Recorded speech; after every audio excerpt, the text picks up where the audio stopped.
What if the reason your budget keeps failing isn't because you lack financial discipline, but because the plan itself is literally designed to fail from day one? Right. It's like a mathematical certainty. Exactly. I mean, you sit down at the end of the month, you open up your banking app, and suddenly your heart rate just spikes. We've all been there, right? Oh, absolutely. It's such a universally relatable feeling. Yeah.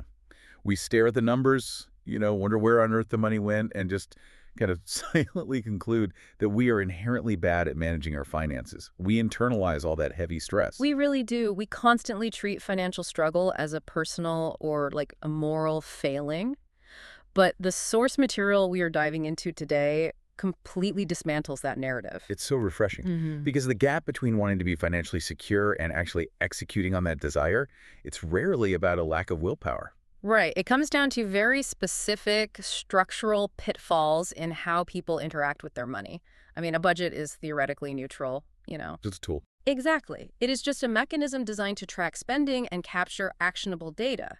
But the execution of that tool is where the architecture crumbles. And that is our mission for this deep dive. We are taking this highly focused source, detailing common financial mistakes, and using it to shortcut your path to financial success. Yeah, we really want to save you the headache. We are going to unpack the major pitfalls that derail people, explore the behavioral psychology behind why we fall into them, and lay out the exact mechanics of how to build a resilient system.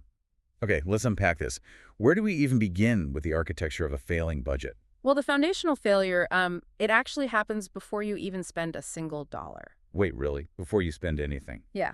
The source points out that the fundamental error people make is operating without capturing actionable data. Actionable data. So you mean like tracking expenses? Right. In practical terms, this means not tracking expenses accurately and, crucially, not categorizing that spending. Yeah, because without categorization, you only know that the balance in your account is shrinking.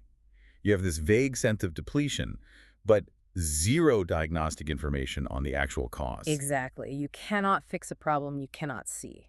So trying to execute a financial plan without categorizing your expenses is kind of like getting in your car, typing your destination into the GPS, and then deliberately turning the screen off. That is a perfect way to look at it. You feel incredibly productive in that first minute because, hey, you made a plan, you punched in the address. But the moment you pull out of the driveway, you are basically flying blind. Right. You have no idea if you are actually on the right road, how fast you're burning through fuel, or if you missed a critical turn 3 miles back. And you're actively feeding the system bad coordinates by guessing your speed and heading. When you operate a budget based on assumptions rather than categorized data, you are just participating in the illusion of a plan. An illusion. Yeah, that's exactly what it is. And this lack of navigation feeds directly into the psychological trap of setting unrealistic goals. Oh, right. The source warns that creating a budget that doesn't reflect your actual lived needs is essentially building a trap for yourself. I want to push back on this specific idea for a second. Mm-hmm. The text says setting unrealistic goals sets you up for failure. But, wait, isn't setting a highly ambitious, maybe slightly unrealistic goal a good way to motivate yourself to spend less, like shoot for the moon and all that? You would think so, right? Yeah. I mean, if I aim to cut my spending by 50%, even if I only hit 30%, that is still a win, isn't it? Well, in the realm of behavioral economics, that approach, it consistently backfires. The source explicitly warns against this mentality. Oh, well, really? Yeah, because budgets are pass-fail systems in our minds. When you set an overly ambitious goal that does not reflect your actual needs, you are creating a rule you are mathematically destined to break. I see. We often budget for our ideal self rather than our actual self. The ideal self never orders takeout when they are tired, and they never buy a coffee on the way to work. But the actual self definitely does. Exactly. The source gives a deeply relatable example of this friction between the ideal self and the actual self. It asks us to imagine someone who budgets $200 for groceries for the entire month. A very common, very arbitrary number. Right, and the month goes by and they end up overspending by $100. The text points out this happens because they didn't monitor their actual eating habits. They just picked a number that sounded disciplined. The $200 figure is a symptom of optimism bias. We look at our past financial mistakes and decide to punish ourselves with severe restrictions in the future. Like a starvation diet for our money. Exactly. Because the individual in the source's example wasn't tracking their expenses or capturing data on their unmonitored eating habits, that $200 limit was just arbitrary. So when the inevitable happens, Right, when the actual self needs $300 worth of food to survive the month, the budget is broken. The psychological result isn't motivation. It is defeat. the user abandons the tool entirely because the tool makes them feel guilty. Yeah. But the goal of the tool isn't to manufacture guilt, it's to alleviate stress. If that person had simply tracked their habits, they would see the reality of that $300 biological requirement.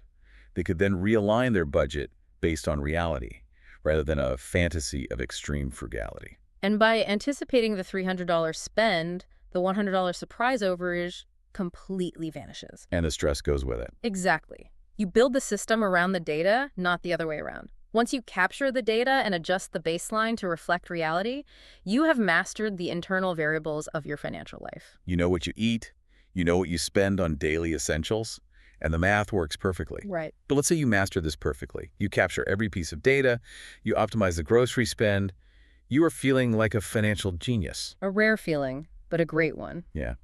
And then your car's transmission blows on a random Tuesday in November. Ah, yes. The real-world collision. Exactly. The source highlights that a perfect daily plan is completely useless if it shatters upon contact with the real world. We transition from our internal habits to external forces here. We really do. The text warns that forgetting to account for irregular, occasional bills like car maintenance will just completely break your system. It's like ignoring a slow leak in a boat just because it isn't raining right now. That is such a good analogy. Because people naturally budget for the month they're currently experiencing, we project this pristine routine 4 weeks into the future. But the flaw in this thinking is that life is never a perfect routine. Yeah. Cars break down, dental emergencies happen, heating systems fail. Yeah, and we tend to view these events as a string of bad luck. But the source suggests a major paradigm shift. These are not instances of bad luck. They are statistical inevitabilities. Statistical inevitabilities. I really like that framing. Thinking about a car breaking down as a statistical inevitability changes the entire emotional weight of the event. And it removes the surprise factor. To borrow a mechanical concept, budgeting for these irregular expenses acts like the shock absorbers on your car. Without them, every single pothole, every flat tire, every unexpected medical bill, it cracks the actual chassis of your finances. You feel every jolt, and eventually, the car falls apart. But with financial shock absorbers in place, the wheel still hits the pothole. The event still happens. But the system absorbs the kinetic energy, allowing the car to keep driving smoothly forward without damaging the frame. Building that shock absorber requires a specific mechanism often referred to as a sinking fund. Okay, how does that work?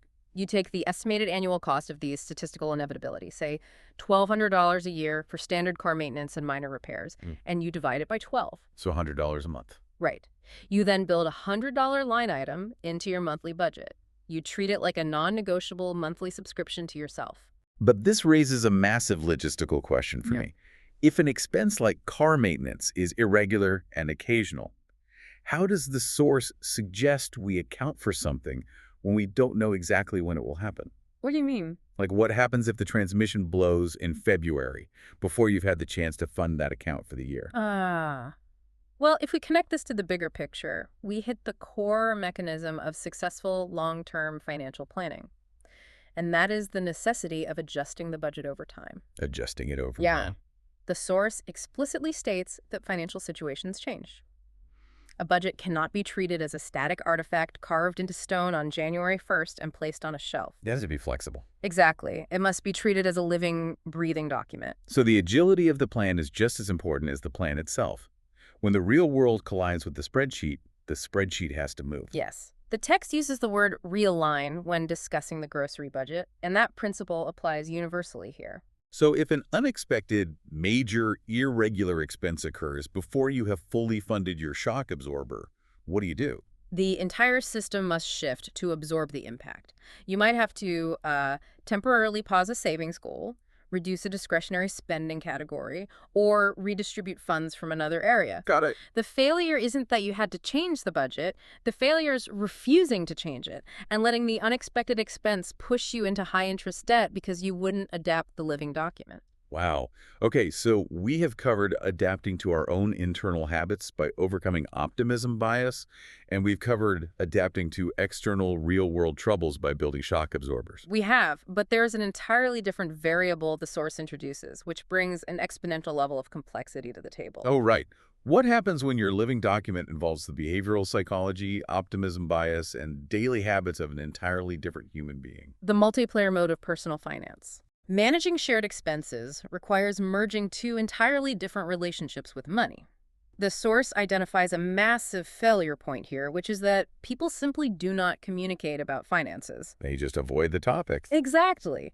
It lays down a hard rule that if you share expenses, active communication is the only way to stay on track together. It's kind of like two people trying to drive the same car with two different steering wheels. The friction points here seem infinite. Oh, they are. I mean, you have one person who might diligently categorize their spending, set highly realistic goals based on actual data, and build out complex sinking funds for car maintenance. Right. But if one person is diligently categorizing their spending and adjusting for car maintenance, but the other person isn't communicating, doesn't the entire system collapse despite the first person's hard work? Like, if they actively avoid looking at the bank accounts out of financial anxiety? Oh, the system inevitably collapses because the math relies entirely on human data input. You can't do it alone. No, you cannot successfully manage a shared financial pool in a silo. Tracking a $100 grocery overspend and amortizing an irregular maintenance bill, that represents only half of the equation. Right. The human element is the prerequisite for the mathematical element to even function. If the communication channel is closed, the person building the spreadsheet is operating with incomplete data. And you cannot realign a living document if you are missing half the coordinates. Exactly. It transforms the technical act of budgeting into an exercise in relationship management. The communication isn't just a nice bonus. It is the load-bearing pillar of the entire structure.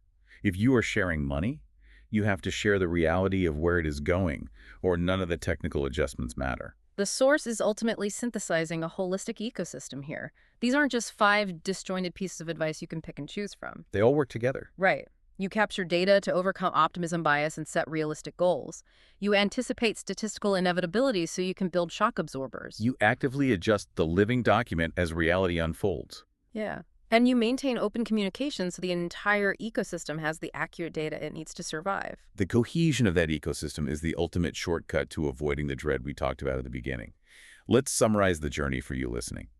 Avoid the stress by categorizing spending to track accurately. Set achievable goals based on real needs. Anticipate irregular bills like car maintenance. Adjust as life changes. And keep the communication lines open if you share expenses. Those mechanics represent a complete shift from reactive financial panic to proactive financial architecture. So what does this all mean? The source leaves us with a very direct directive. Take control of your finances today. Don't wait until the end of the month when the dread naturally creeps in. Start reviewing your budget right now to spot and fix these exact mistakes. Huh. Look at where you are operating on assumptions rather than data, and begin building those shock absorbers immediately. Absolutely. The text ends with a powerful promise. Your future self will thank you. Such a great thought to leave on. It is. We know your future self will benefit financially from fixing these mistakes today. But considering how much the source emphasizes avoiding stress, how might taking control of this one area fundamentally change the way your future self handles the unexpected chaos of life?